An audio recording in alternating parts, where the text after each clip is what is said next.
Friends, hello. The zeroed spoke at Valdai with a Peshik fizzle. Oh, sorry. Peskov made a historical speech about it, but it turned out to be a fizzle, so we'll talk about it later, because there's a more serious topic, because if something goes wrong, no one will be in trouble. The protective sarcophagus at the Chernobyl nuclear power plant is without power. The Ukrainian Ministry of Energy also announced this. The sarcophagus covers the very same fourth reactor. The new safe confinement, NSC, is without power.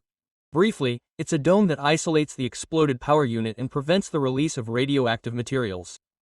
It's probably not hard to guess what this is connected to, what the power outages are connected to. True, power has now been restored, but if suddenly, God forbid, something happens, no one will be in trouble. Furthermore, the International Atomic Energy Agency, IAEA, stated that a nuclear disaster could occur at the Zaporizhzhia nuclear power plant if the blockade continues. The thing is, the Zaporizhzhia nuclear power plant is currently running on backup diesel generators, and they only have about 10 days worth of fuel. For several days, the plant has been disconnected from external power and switched to these backup generators. But if these backup systems are also disconnected, a nuclear fuel meltdown could occur.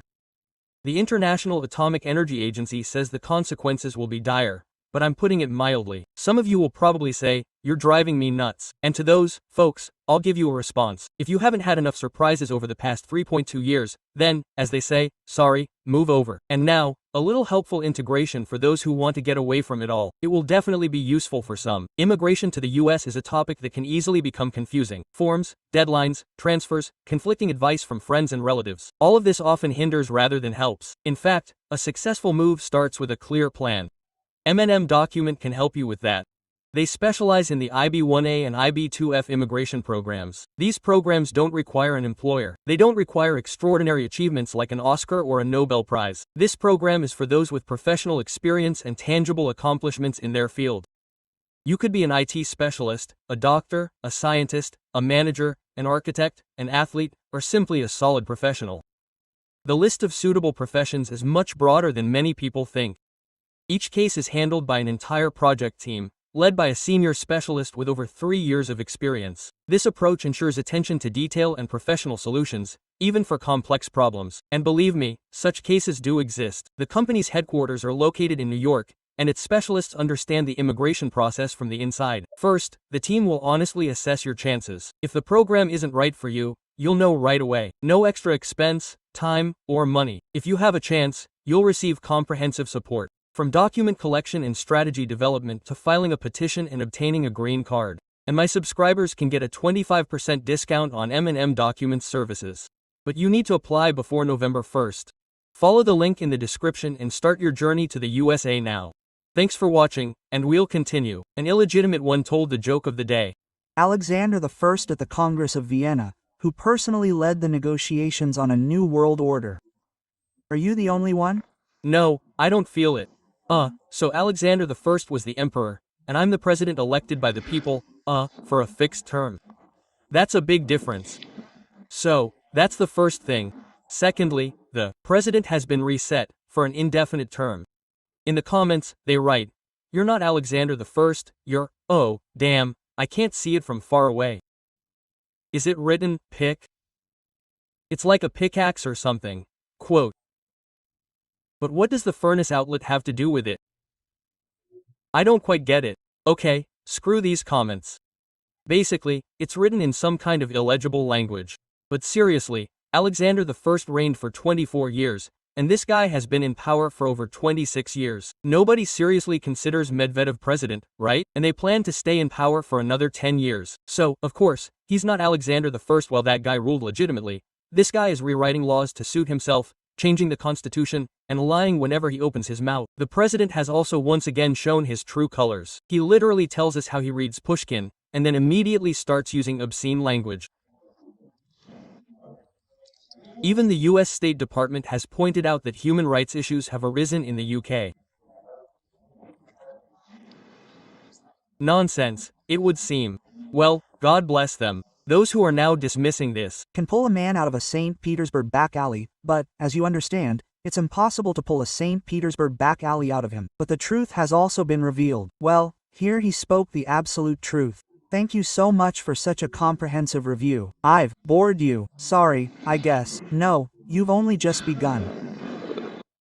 People in the comments are writing, "You're not just boring us, you're driving us crazy." Basically, a portal to another dimension opened in the comments, even among pro-government commentators, after these words. And then there's absolute, refined hypocrisy. They don't care about the Ukrainians. They're destroying them, and that's it. And the army, really, is just a simple, worker-oriented army in Ukraine. The elite aren't fighting. They're just sending their own citizens to be slaughtered, and that's it.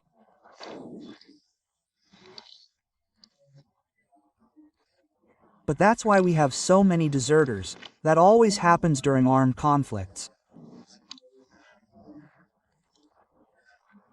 There are people who leave their units without permission, but compared to what's happening there, they're a minority, you know? A minority. He sits before the elite and tells that same elite how the elite aren't fighting in Ukraine, but in Russia, the elite are. So, isn't that right? Well, judge for yourself. Gazmanov and Solovyov's sons are taking over one landing after another. Medvedev is taking Finland. Medvedev's son is controlling drones. Sechin and Miller are already on a tank near Kyiv. But seriously, then a reasonable question arises. Doesn't he feel any pain there? So who is the Russian army fighting in Ukraine? Some scariest, or, ultimately, a working-class peasant army, in which the elites don't fight. Well, to be honest, I didn't quite understand his message, but then again, what can you expect from him? Meanwhile, in Crimea, which the Russian world has reluctantly entered, a real hell is happening. Just a few days ago, Aksyonov said, the gasoline situation is stabilizing now. Give it a couple of days. Quote, a couple of days pass, and he says, we're giving you enough gas for a car, nothing more. And now a fresh statement. A day after the previous one. We reported to you this morning that a solution regarding the 95 and 92 octane gasoline prices would be found by the end of the week. You know that this situation isn't unique to our region, but I want to say, simply because the situation is unfortunately only getting worse, that this decision doesn't mean fuel will be available this week. The tension will continue for some time. And today, I took measures, including limiting the sale of gasoline to 20 liters per person. The situation is only getting worse. There's no fuel, but hang in there. Residents of Crimea, in a few more days you'll start getting 10 octane at most, and then, you never know, 5. Just imagine when that moment arrives. Remember, the bridge is 18 kilometers long. Just keep that in mind, just in case, so you have enough if something happens. Russia is quickly weaning itself off the oil needle. Putin promised to ease it, and he is. Well, there's a catch. What's next? It's just a song. Blogger Elisa Oryulit went to a car dealership, not in Russia, but in Belarus, and found out they don't sell ladas to Russians. Is it true that you're not allowed to sell to Russians? Absolutely right. Yes. If a person only has a residence permit, that is, a person can have a Russian passport without any problems. If they have a residence permit, then we can register the car in their name without a problem. If not, that is, I have nothing, I'll just tell you. Our entire showroom would be empty. Russian citizens would buy them. Yes, you and I can only drool over these prices. They don't really differ that much. We found the biggest difference on the Vesta. But, hey, there's definitely no point in going. They simply don't sell Russian cars to us in Belarus, because Russian cars are cheaper in Belarus than in Russia. That's why there's a ban to prevent Russians from traveling to Belarus en masse and buying up domestically produced cars there. This is Putin's twisted joke. I won't tire of repeating it. Russians in Russia are like hotel owners. They have keys to all the doors, but the rooms are occupied. And don't have your own room? Well, hang in there. It takes such a disgrace for a neighboring country to ban buying domestically produced cars because they're cheaper there than in our own country. And speaking of the auto industry, look at this. Remember, I showed you the videos in which Avtovaz owners complained about the steering wheel locking up at speed. Well, the first casualty was a Lada Vesta that suddenly lost control on the highway. The steering wheel locked up, and the car went into a ditch. The driver is alive, but she was hospitalized. It's still unknown how this will turn out. The situation as it happened was simulated on a computer. It looks something like this. I won't show the whole thing. Anyway, the footage is, you know, like this. And this is Ryazan. The residents of Ryazan don't understand what's happening. Sirens are blaring in the streets. All we need is a Levitan from the Soviet Information Bureau. How scary, damn it. Oh, my. From Putin's Information Bureau. Everything is going strictly according to plan. Keep calm. Goida is getting closer. The bonds are getting stronger. Kyiv was taken in 3 days. And now, here's some news for everyone, but especially for those who didn't believe everyone would pay. The Cabinet of Ministers has proposed eliminating the VAT exemption for bank card servicing. They want to impose a higher VAT on all bank card transactions. If this initiative passes, and it will, banks will face a sharp increase in costs. And who will pay for it? All Russians, of course. Tariffs, card servicing, and everything else will go up.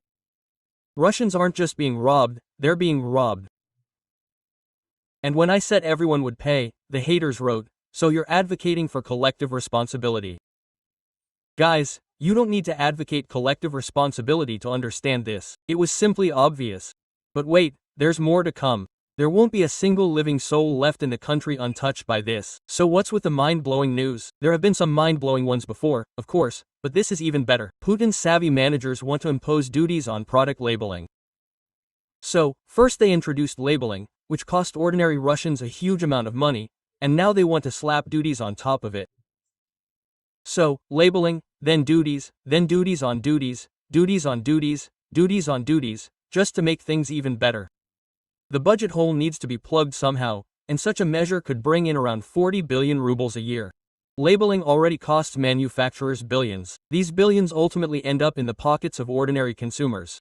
And new duties will lead to even greater costs, for which Russians will also foot the bill. Beautiful, Goida. And Russians continue to get poorer at an absolutely incredible, record-breaking rate. The good news is that the State Duma does care about its citizens.